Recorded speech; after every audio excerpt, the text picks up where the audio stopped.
आज के इस वीडियो के माध्यम से हम लोगों के जो है ह्यूमन स्पर्म्स यानी कि मनुष्य में जो शुक्राणु होता है इनका हम लोग डायग्राम्स बनाना सीखेंगे, जो आपके 12वीं के परीक्षा के दृष्टिकोण से बेहद ही महत्वपूर्ण रहने वाला है।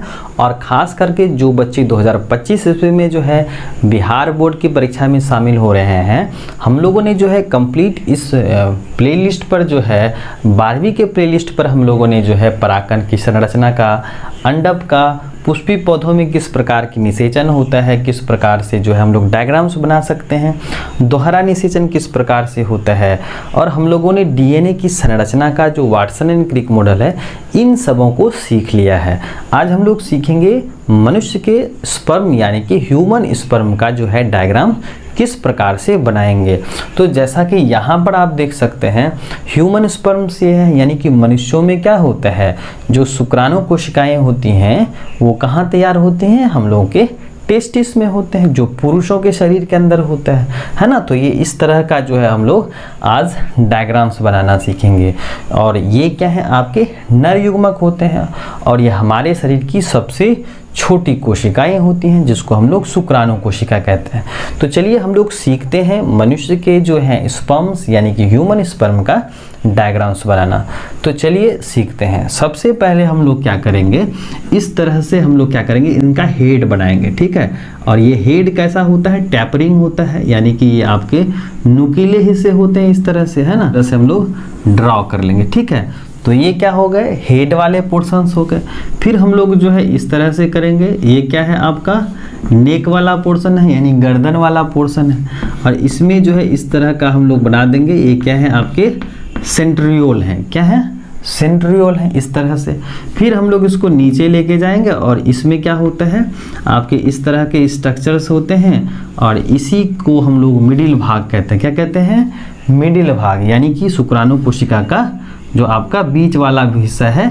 तो इस तरह से, और इसमें जो है ना क्या लगा रहता है, पूंछ लगा रहता है, लंबे पूंछ होते हैं ना। तो इस तरह से, तो ये क्या हो गया आपका एक शुक्राणु का होलिया हो गया ना, फ्रेमवर्क हो गया। तो इसमें आपका क्या होता है, ये इसमें जेनेटिक मटेरियल्स होते हैं, यानी कि इसमें जो है डीएनए पाया जाता है। और ये आपके कौन से हिस्से हैं, तो ये है सिर वाले भाग है। कौन है, सिर, यानी कि हेड वाले पोर्शन है, सिर वाले भाग है। और इसमें क्या पाया जाता है, जेनेटिक मटेरियल, क्या पाया जाता है, जेनेटिक मटेरियल पाया जाता है, ठीक है। अब देखिए हेड वाला जो पोर्शंस होता है ना, ये क्या होता है, नुकीला होता है। इसको हम लोग क्या कहते हैं, एक्रोसोम कहते हैं। क्या कहते हैं, एक्रोसोम कहते हैं।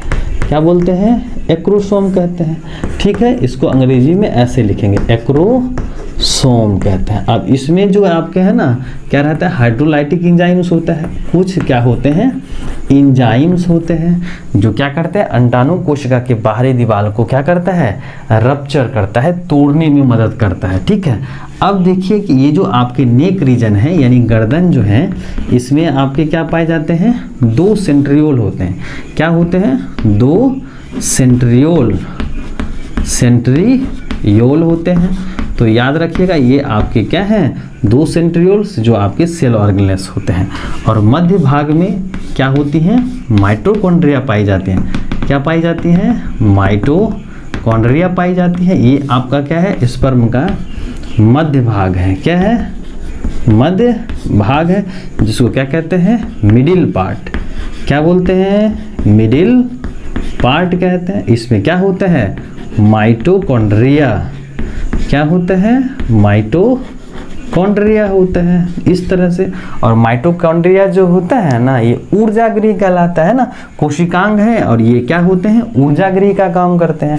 अब देखिए जो आपके ये सबसे लंबे भाग होते हैं, कौन, तो ये होते हैं टेल वाले भाग, यानी कि स्पर्म कोशिका का सबसे लंबा हिस्सा क्या होता है, यही पूंछ होता है, यानी कि सिर हो गए, यानी कि आपके हेड हो गए। हेड जो होता है ऊपरी सतह पर, यानी कि जो छोर है यह कैसा होता है, नुकीला होता है। इसको हम लोग एक्रोसोम्स कहते हैं। इसमें कुछ एंजाइम्स होते हैं जो क्या करता है, अंडाणु कोशिका को भेदने में मदद करता है। और ये सिर वाले रीजन्स में क्या पाया जाता है, जेनेटिक मटेरियल यानी कि जो है डीएनए पाया जाता है।